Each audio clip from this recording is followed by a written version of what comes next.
Diversity hiring is about firing men and hiring women. And this is the proof. YouTube hiring for some positions excluded white and Asian men, lawsuit says.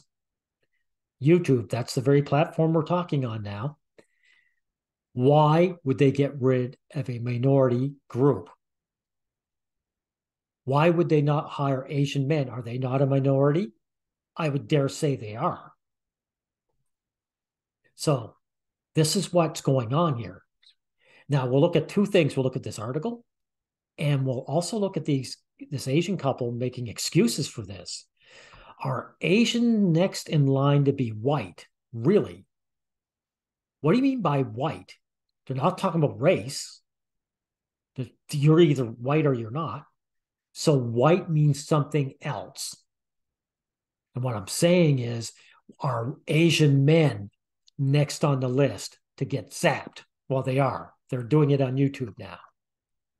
Now, YouTube last year stopped hiring white and Asian males for technical positions because they didn't help the world's largest video site achieve its goal of improving diversity, according to a civil lawsuit filed by a former employee.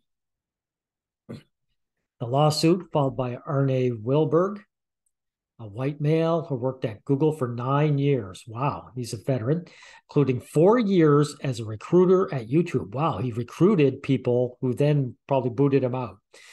Alleges divisions of the alphabet. Google set quotas for hiring minorities last spring. YouTube recruiters were allegedly instructed to cancel interviews with applicants who weren't female, Black, or Hispanic, and to purge entirely the applications of people who didn't fit those categories, said the lawsuit claims. See, like this, you guys have to understand, this is not about race in any way or form. It has never been about race. They are not trying to give a boost to Black and Hispanics. They figure that if a white woman and an Asian man show up, the Asian man will outperform her and get hired.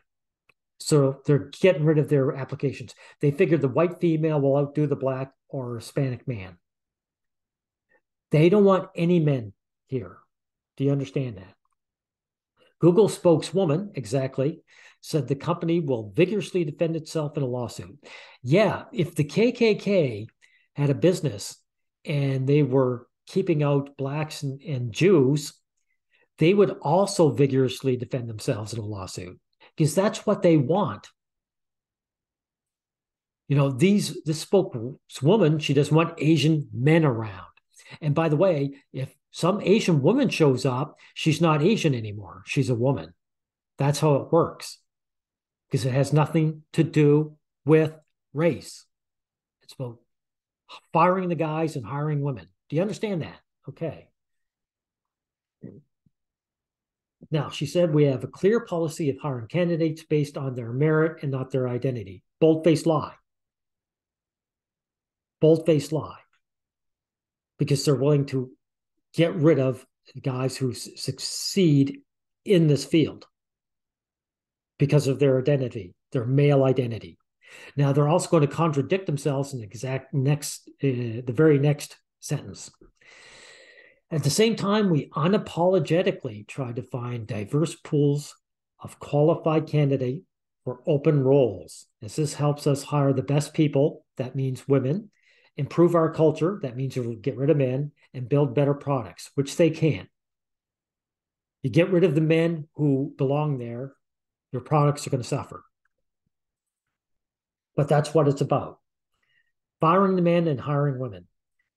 People familiar with YouTube's and Google's hiring practices and interviews corroborated some of the lawsuit's allegations, including the hiring freeze of white and Asian, those overpopulated Asian technical employees, and YouTube's use of quotas.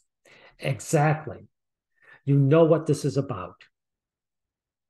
Now look at that. Mr. Wilberg's lawsuit filed in January alleges that Google discriminated against him for his sex and his race. He's half right. It's because of his sex and his sex alone. He retaliated by firing him when he complained. See, he just complained and said this is wrong, which he's right about. and they canned them. And in the process, violated anti-discrimination laws. Exactly. Now, the lawsuit highlights the tension facing the technology industry as it tries to boost minority hiring. Lie. Because Asian men belong to a minority. So it's a bold-faced lie. A stated goal of many large companies, including Google. It doesn't matter what they state. It's what they do. So they state that they want diversity. Their goal is to fire the men. It also threatens to ignite simmering controversy about Silicon Valley's politics and whether its predominantly liberal ideology is affecting how companies operate. Now, this is the bait and switch I can't stand. This is a feminist hate movement ideology. It is not liberal in any way. It's not progressive, it's regressive. It's a regressive hate movement. And they always want to call them liberal. And it derails it. Because all men do not want to admit that women are doing this to them. So they want to call them something else. So they call them liberals, right? Or leftist or something like that. Google in particular has found itself in the middle of a gender debate. Exactly. It's about gender. Exactly. Following dueling lawsuits in January. One that alleged the company discriminated against women. That's a bold-faced lie. Bold-faced lie, because you see, they're trying to hire women. The other claiming discrimination against conservative white men. And see, they're giving into it all the time.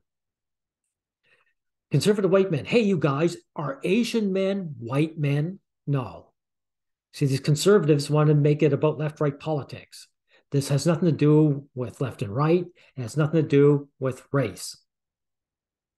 It's only about being men, period.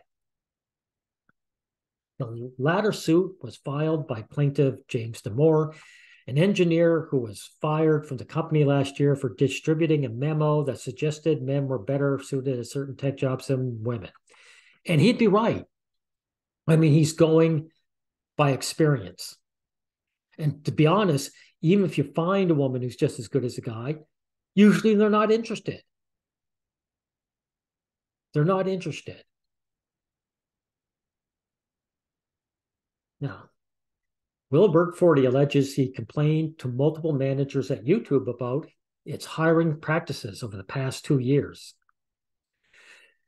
and elevated those complaints to Google managers before he was ultimately fired last November. Exactly. They were going to ignore him, and he wouldn't shut up. He wouldn't stop rocking the boat. So they said, we got to get rid of this guy.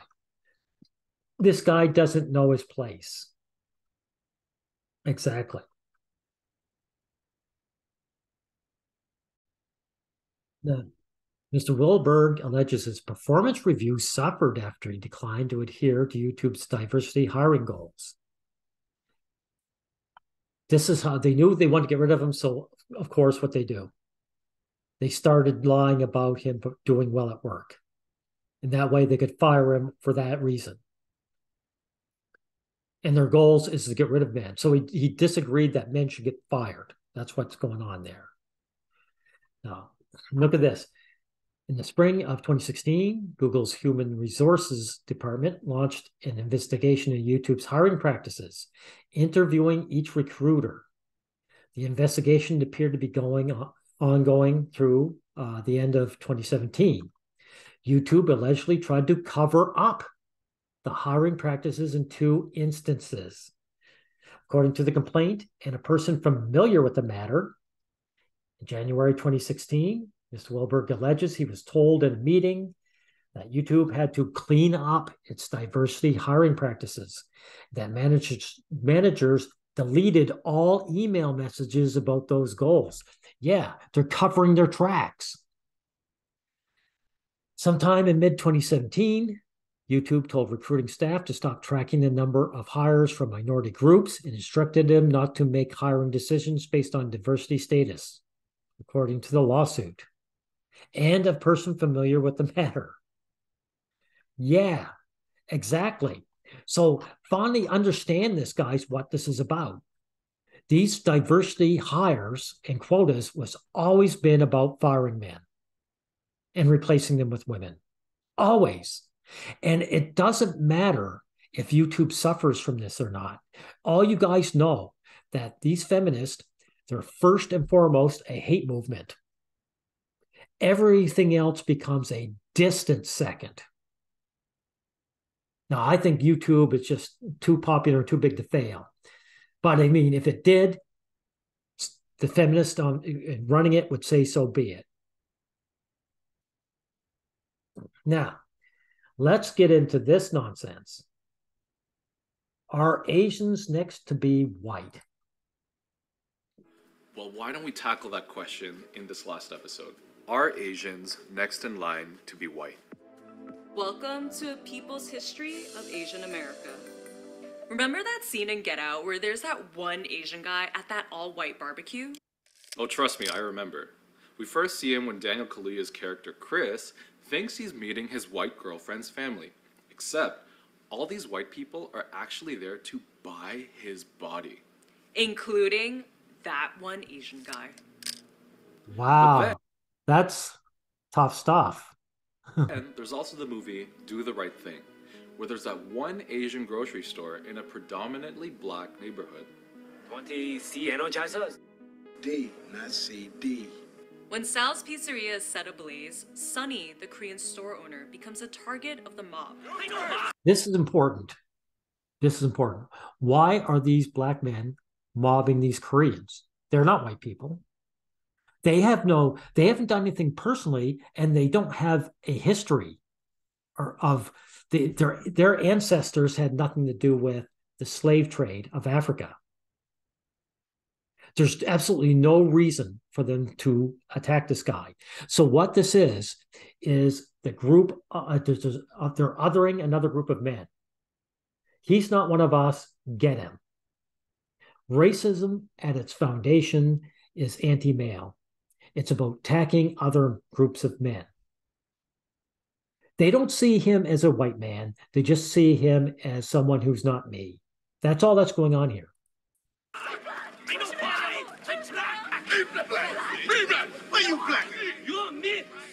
And he tries to defend himself, shouting, I'm black, as if that's going to keep him safe.